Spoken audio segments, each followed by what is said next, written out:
All right, still carrying on with architecture, missionaries and the white civil authorities introduced simple European-style square houses along lined streets in native locations or Christianized black people, beginning the architecture history of racial segregation.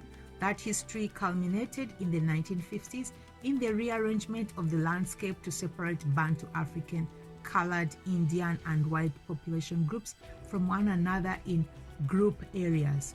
In 1936, the final boundaries of Bantu African reserves limited the rights of residents to those groups to rural homelands scattered over 13% of the country. In the 87% of the land proclaimed white areas, whites lived in town centers and near suburbs, while black workers were housed in more distant townships to serve the white economy.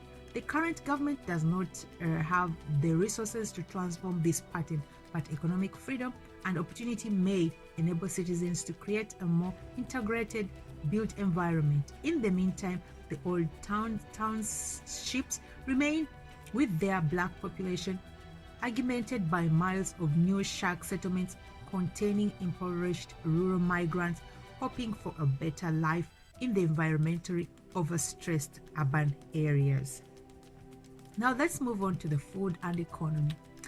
The food in daily life. The consists of traditional simple fare of starches and meats, characterized of a family and frontier society. Earlier African pioneer farmers sometimes subsisted entirely on meat when conditions of trade in cereals were not favorable. A specialized cuisine exists only in Cape Town, with the blend of Dutch, English, and the Southeast Asian cooking. Food plays a major role in the family and community life of all groups except perhaps the British. Now let's move on to food customs at ceremonial occasions. The gift and provision of food, centering on the ritual slaughtering of livestock, are central to all rites of passage and notable occasions in black communities. Slaughtering and brewing of traditional cereal beer are essential in securing the participation and goodwill of the ancestors, who are considered the guardians of good fortune, prosperity, and well-being. Indian communities maintain their native culinary traditions and apply them on Islam and Hindu ritual and ceremonial occasions. Afrikaners and colored people gather at weekends and special occasions as multi-family barbecues called braais, where community bonds are strengthened. Now let's go to the basic economy. South Africa accounts for 40% of the gross national product of sub-Saharan Africa, but until the late 19th century, it had a primarily agricultural economy that had much marginally productive land that was dependent on livestock farming. Because this was very primary economic enterprise of both black Africans and white colonialists, conflict between these two groups centered on the possession of grazing land and livestock.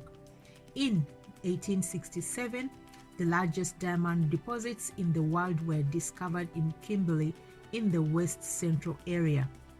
The wealth from these fields helped finance the exploitation of the greatest gold reef in the world, which was discovered in the Witwatersrand in 1886. Above the gold vein rose the city of Johannesburg. Diamond and gold magnates such as Cecil Rhodes used their riches to finance political ambitions and the extension of the British Empire. On the strength of mining, the country underwent an industrial revolution at the turn of the 20th century and became a major manufacturing economy by the 1930s.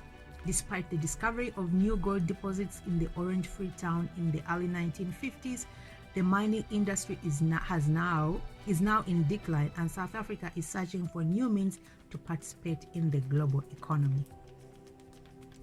Let's look at the land tenure and property. African communal notions of territory, land usage, and tenure differ fundamentally from European concepts of land as private or public property.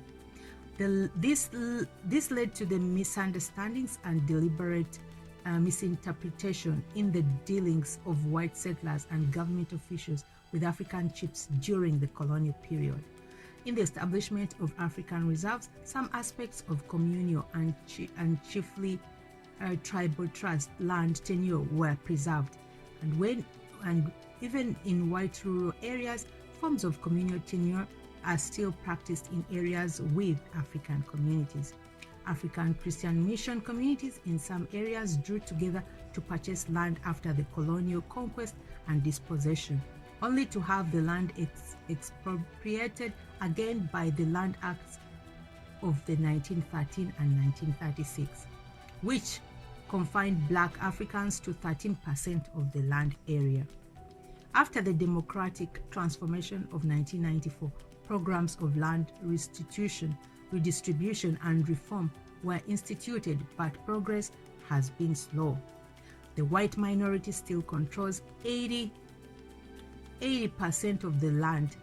In the wake of the agricultural land invasions in Zimbabwe, the Department of Land Affairs has pledged to speed land distribution. However, it is not certain whether dispossessed people who qualify for land redistribution can make their profitable economic use of the land. Now let's move on to commercial activities. Since Cape Town was founded in 1652 as a refreshment, refitting, and trading station of the Dutch East India Company, international commerce has played a central role in the development of the nation. Local black societies did not engage in significant trade, being self-sufficient mixed pastoral economies, and there were no local market centers or long-distance trading systems. With the advent of colonial forms of production, Black Africans quickly adapted to commercial agriculture production. The ability to outproduce white settler farms that employed European technology and an African labor system was a factor in colonial dispossession and forced wage labor in rural areas. Until the 1920s, itinerant traders sold manufactured items to African communities and isolated white farms and small farming towns. After 1910, formerly indentured sugar workers from India left these plantations and formed wealthy trading communities. Industries grew after the South African War, and during World War I, South Africa supplied weapons to both sides. By the start of World War II, South Africa had become the only industrialized economy in Africa south of the Sahara. The legal enforcement of white commercial domination until the 1990s has left the majority of private economic and financial resources under the control of white minority. But this imbalance is being addressed. Major industries. Mining is still the largest industry, with profits from diamonds, gold, platinum, coal, and rare metals accounting for the majority of foreign exchange earnings. Currently, a significant portion of those earnings comes from the ownership and management of mines in other countries, particularly in Africa. With the decline in the mining sector, other industries have emerged, including automobile assembly, heavy equipment, wine, fruit, and other produce, armaments, tourism, communications, and financial services. Now let's look at the trade. The most important trading partners are the United States and the European Union, particularly Great Britain and Germany, followed by Malaysia, Indonesia, India, and African neighbors such as Zimbabwe, Mozambique, Democratic Republic of Congo. Exports have surged since 1991, and the country has a trade surplus. South Africa is attempting to expand trade with its neighbors by extending its world-class urban infrastructure and industrial communications and financial service technologies. Political chaos and economic decline in sub-Saharan Africa, however, has delayed many of these initiatives. Division of labor. In pre-colonial times, division of labor between the sexes and the generations was well defined, and this is still the case in many rural black communities. Before the introduction of a plow, women and girls did most forms of agriculture labor, while men and boys attended to livestock. Rituals, taboos, women, ritual taboos buried women from work involving cattle. Men also dominated law, politics, cattle raiding, and warfare. Some chieftaincies, however, were ruled by women, with women accounting for a significant minority of chiefs today. With the introduction of European agricultural methods in the 19th century, men undertook the heavy work of plowing, loading, and transportation. That period saw the beginning of African male labor migration to mines, farms, and commercial land and industrial centers. The resultant loss of family labor power was compensated for by the flow of wages to rural communities. But the political and organizational life of rural African communities suffered. As the small towns and urban centers grew, black labor was drawn permanently away from the rural communities and toward residents in poorly constructed and overcrowded locations attached to the towns. The Indian population also centered in urban areas, especially in Natal, as did colored communities other than farm workers in the Western Cape and Northern Cape. Today, there is a crisis in the rural economy, and the pattern of movement of black people off farms and into urban labor force communities is at an accelerated pace. As education opportunity has expanded for black citizens, a gradual shift from the racial to a class-based division of labor has begun. There is now a growing black middle class. Employment is still skewed by racial identity. However, with black unemployment levels, there are double those of whites. Now let's move on to the social stratification. Classes and caste systems.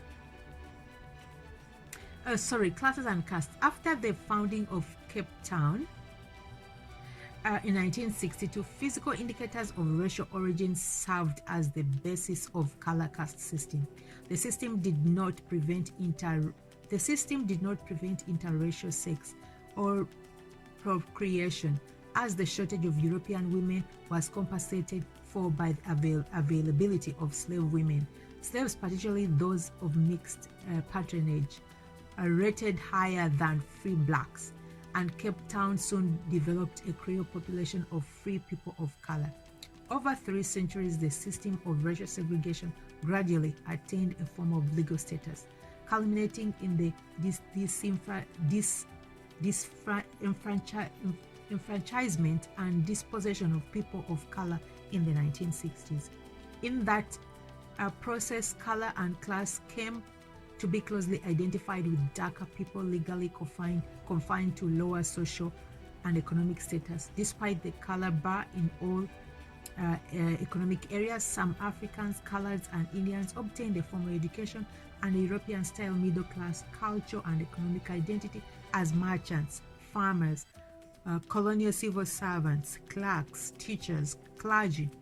It was from this class educated at mission native colleges that black nationalism and the movement of racial equality recruited many predominant leaders, including Nelson Mandela.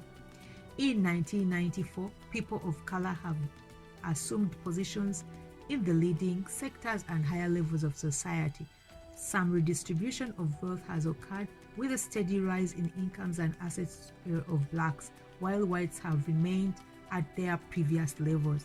Wealth is still very unevenly distributed by race. Indians and coloreds have profited the most from the new dispensation, with the middle class in those groups growing in numbers and wealth. Let's look at the symbols of social stratification. Before colonization, the aristocratic chiefs symbolized their authority by wearing special animal skin clothing, ornaments, and the accoutrements of power, and expressed it through functions of chiefly courts and assemblies.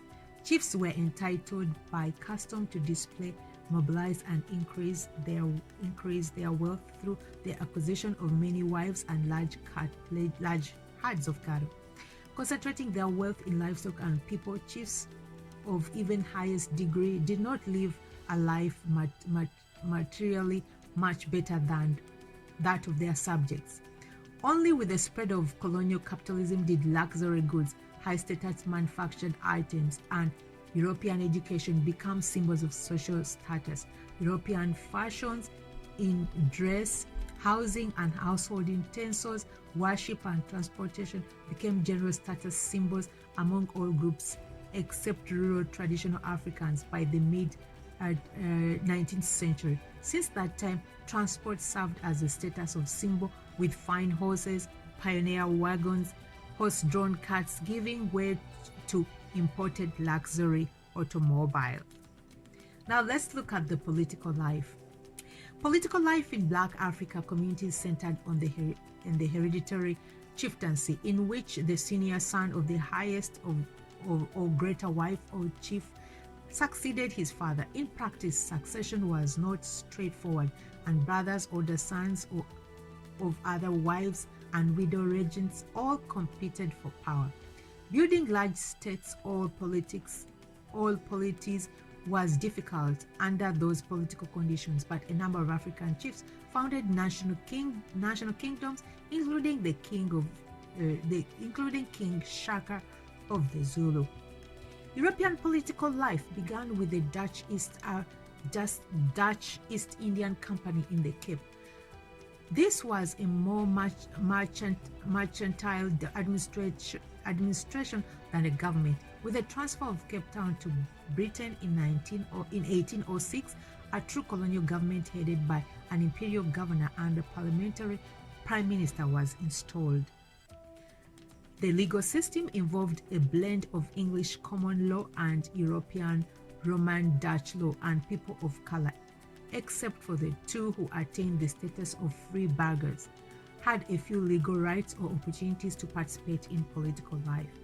In the 1830s, the British Crown colony of Natal was founded on the east coast of Zululand in the east. A decade later, Afrikaner migrants from the Cape Voortrekkers established the independent republics of the Orange Free State and Transvaal, ruled by an elected president and a popular assembly called Volksraad. The founding and development of European colonies and republics began the long and bitter conflicts between African chiefs, British and Afrikaners, and whites and black Africans that have shaped the nation's history. Since 1994, the country has had universal voting rights and a multi-party, non-constitutional, party-list parliamentary system with executive powers vested in a state president and ministerial cabinet. Leadership and political officials. The first democracy-elected president, Nelson R. Mandela, remains one of the most admired political figures in the world. There are 9 provinces, each with their premier selected by the local ruling party and provincial ministerial executives. The party in power since 1994 has been the African National Congress, but other parties currently control 2 of the provinces.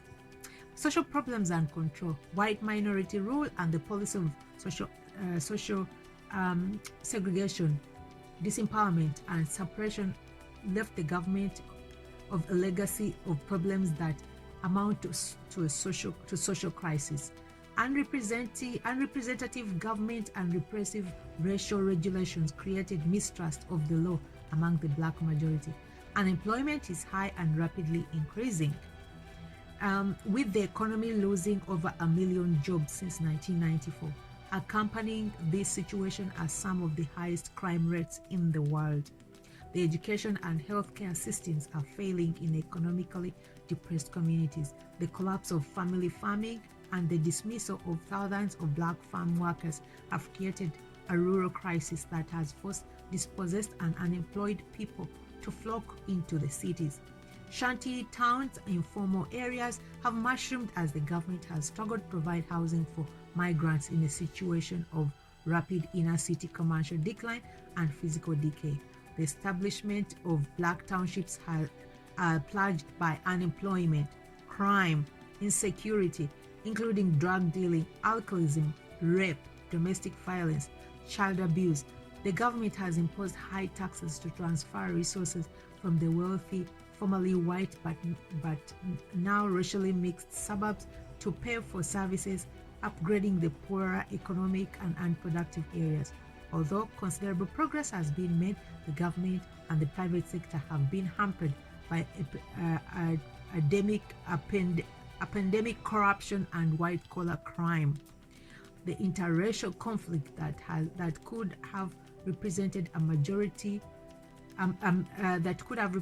major difficulty after centuries of colonial and white minority domination has proved to be a manageable aspect of post-apartheid political culture, partly as a result of the work of the Truth and Reconciliation Commission between 1997 and 1999.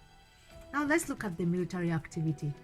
South Africa's defense force was notorious for its destabilization of neighboring countries in the 1970s and 1980s, and its intervention in the civil war in Angola in the mid-1970s. Since 1994, the army has been renamed as South African National Defense Force and has achieved progress toward racial integration under the command of recently promoted black officials drawn from the armed wing of the ANC. Nkonto Sizwe, who served alongside the emergencies,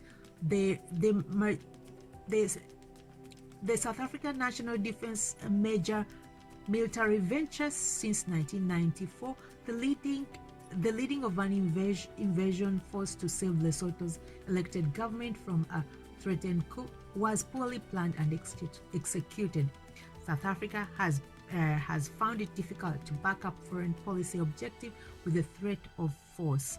Participation in the United Nations speaking missions has been made questionable by high rates of HIV infection and in some units. Now let's move on to the social welfare and change programs. The government has not pursued socio-economic policies, but the social principles once espoused by the ANC have influenced social policy. Strong legislation and political rhetoric mandating and advocating programs to aid the formerly dispossessed majority, women, children, and homosexuals play a prominent role in the government interventions in society. Land reinstitution and reform, judicial reform, pre-employee labor regulations, welfare grants, free primary schooling, prenatal and natal medical care, tough penalties for crimes and child abuse, the high taxes and social spending are all part of the ruling party's efforts to address the social crisis. These problems have been difficult to deal with because only 30% of the population contributes to national revenue because poverty is widespread and deeply rooted. The effort has been made more difficult by restrictions on the level of deficit spending the government can afford without deterring local and foreign investment. At a high level of social spending, however, a higher level of social spending, has eased social tension and unrest and helped stabilize the democratic transformation. Let's move on to non-government organizations and other associations. Despite government intervention, non-government organizations working to ameliorate the plight of the dispossessed majority advance Advanced democratic ideas and minority human rights violations flourished in the 1970s and in the 1980s. Many of these groups were founded by foreign government and private anti-apartheid movement donors. With the fall of apartheid and the move toward a non-racial democracy in the 1990s, much of the funding dried up. Also, the new government has been non-receptive to the independent and often socially critical attitude of these organizations.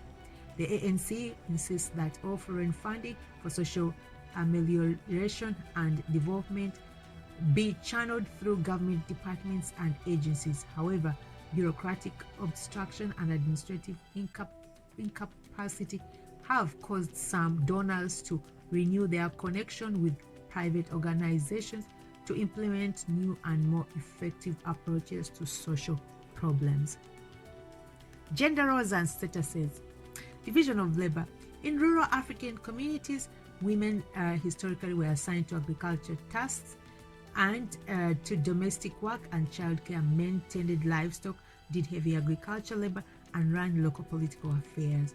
With the dispossession of the African peasantry, many men have become migrant laborers in distant employment centers, leaving women to manage rural households. In cases where men have not sent their wages to rural families, women have become labor migrants. This pattern of female labor migration has increased as unemployment has risen among unskilled and semi-skilled African men.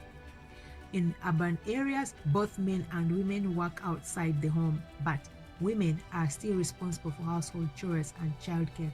These democratic responsibilities usually fall to older female children who have to balance housework and schoolwork. Let's move on to the relative status of men and women. Male dominance is a feature of the domestic and working life of all nations' ethnic groups. Men are by custom the head of the household and control social resources. The disabilities of women are compounded when a household's headed by a female single parent and does not include an adult male. The new democratic constitution is based on global humanitarian principles and has fostered gender equality and other human rights. Although not widely practiced, gender equality is enshrined in the legal system and the official disclosure of public culture. Slow but visible progress is occurring in the advancement of women in the domestic public spheres, assisted by active engagement of many women in top levels of government and the private sector.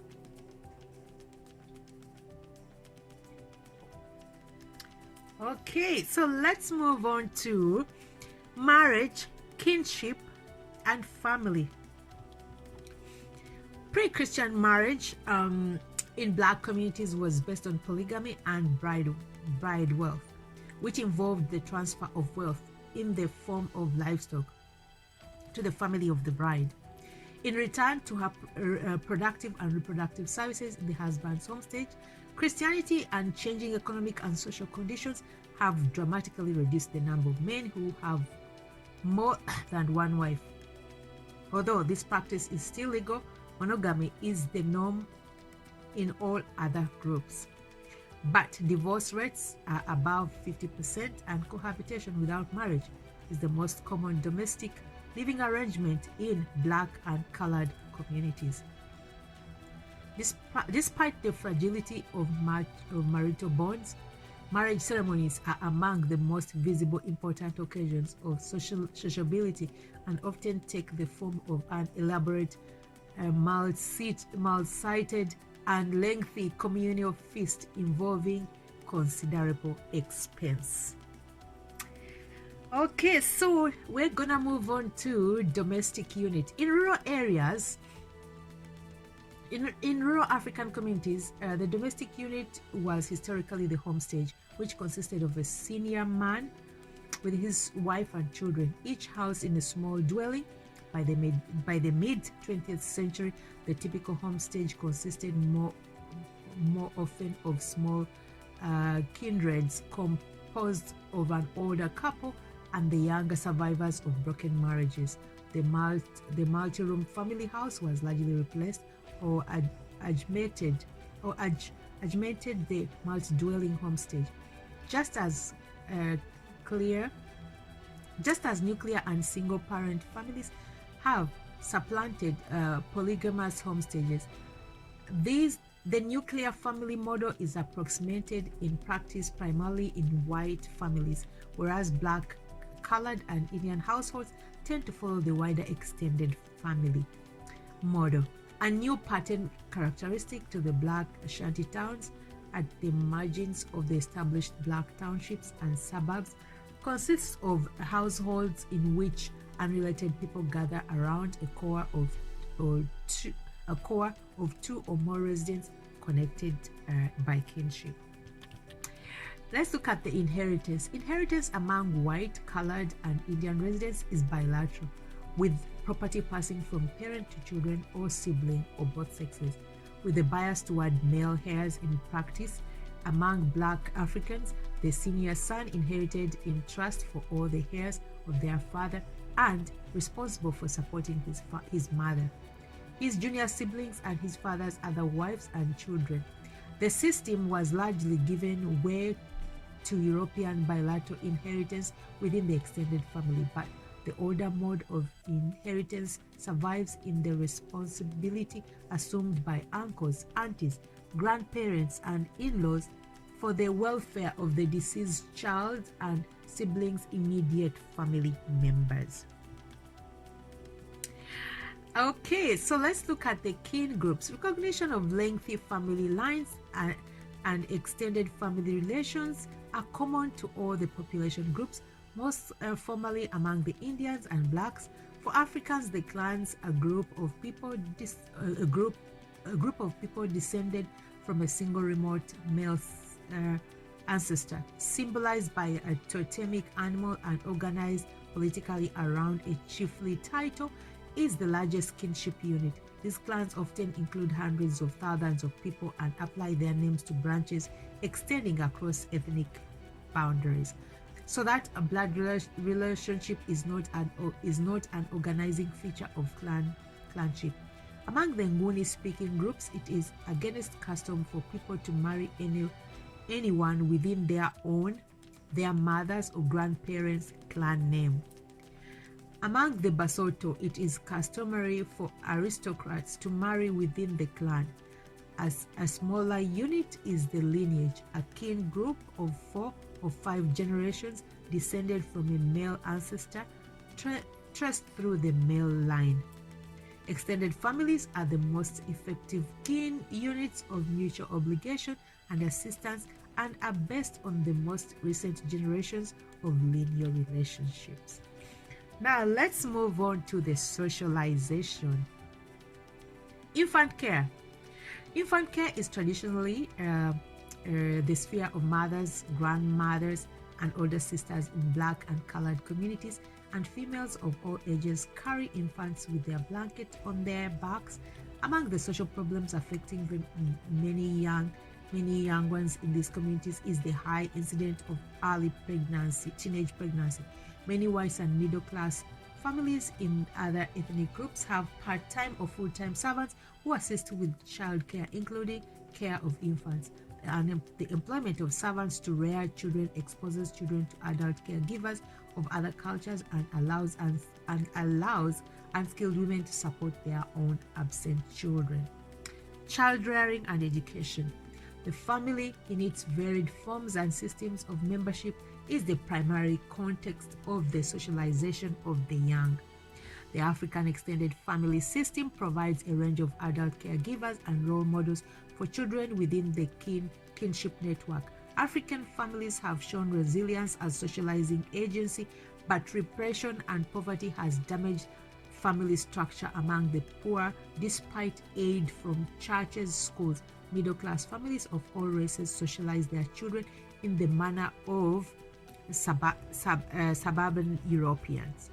Historically, rural African communities organized their family education of the young around rites of initiation into adulthood. Among the Zulus, King Shaka abolished initiation and substituted military induction for males.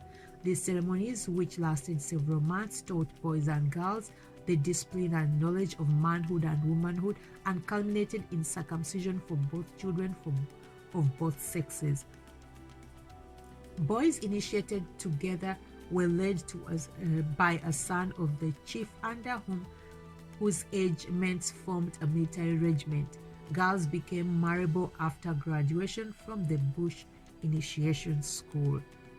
Christian missionaries opposed rites of circumcision, but after a long period of decline, traditional initiation has been increasing in popularity as a way of dealing with youth delinquency. Christian and Muslim of colored and Indian clergy introduced formal schools with religious basis in the 18th and 19th centuries. Apartheid policies attempted to segregate the limit the training, opportunities, and aspirations of Black people. Today, a unified system of formal Western schooling includes the entire population, but the damage done by the previous education structure has been difficult to overcome. Schools in Black areas have a few resources, and education privilege still exists in wealthier, formerly white suburbs. Expensive private academies and schools maintained by the relatively wealthy Jewish communities among the country's best. Rates of functional illiteracy remain high. Higher education. There are more than 20 universities and numerous technical training institutions. These institutions are of varying quality, and many designated as Black ethnic universities under apartheid have continued to experience political disturbances and financial crises.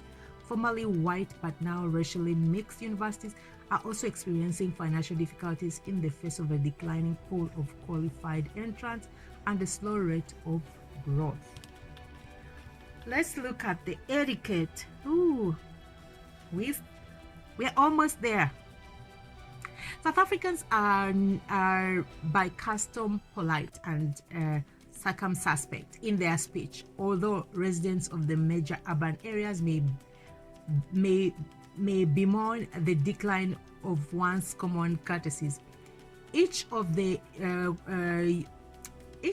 quite different cultural groups corresponding to home language speakers of English, Afrikaners, Tamil, and Urdu, and Southern Bantu languages, cross-cut by religion and country of origin, has its own specific expression forms of their social property and respect. Black Africans strongly mark social categories of age, gender, kinship, status in their etiquette. Particular honor and pride of a place are granted to age, genealogical seniority, male adulthood, and political positions. Rural Africans still practice formal and even elaborate forms of social greeting and respect, even though such forms are paralleled by a high incidence of severe interpersonal and social violence. While the more westernized or cosmopolitan Africans are less formal in the language and gesture of etiquette, the categories of social status are no less clearly marked, whether in the homes of wealthy university graduates or in cramped or crowded working-class bungalows.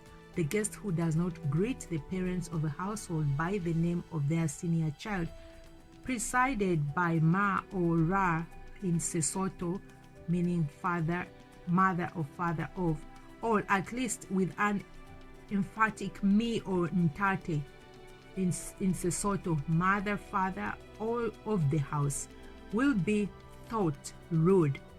The youngster who does not scramble from a chair to make way for an adult will draw a sharp reproof. Comparable forms with conjugate emphasis on age, gender, and seniority are practiced in Muslim, Hindu, and Jewish communities according to religious prescriptions and places of origin, of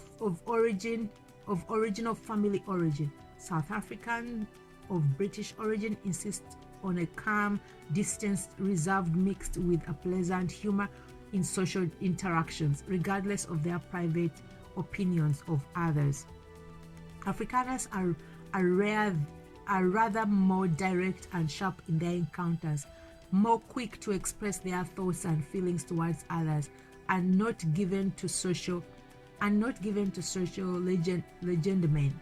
In general, despite the aggressive rudeness that afflicts stressful modern urban life everywhere, South Africans are by custom hospitable, helpful, sympathetic, and most anxious to avoid verbal conflict or unsociable manners, even among strangers. One of the strongest criticisms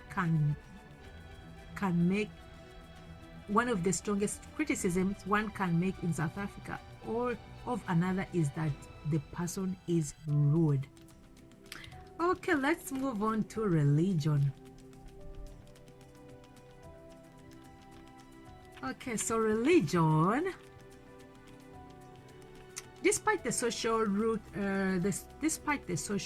of the ruling ANC, South Africa is traditionally a deeply religious country with high rates of participation in religious life among the groups. The population is overwhelmingly Christian, with only a few small Jewish, Muslim, and Hindu minorities. Among Christian denominations, the Calvinist Dutch Reformed Church is by far the largest, as most white and some colored Africans belong to it. Other important denominations, including Roman Catholic, Methodists, Lutherans, Presbyterian, and the Anglicans, that last led by the Nobel Prize winner Bishop Desmond Tutu.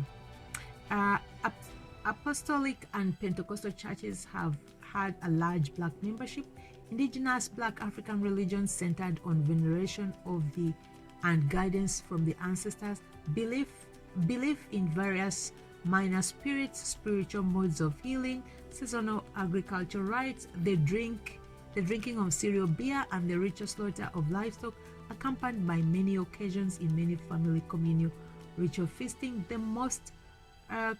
most important ceremonies involved rites of the life cycle such as birth, initiation, marriage, and funeral.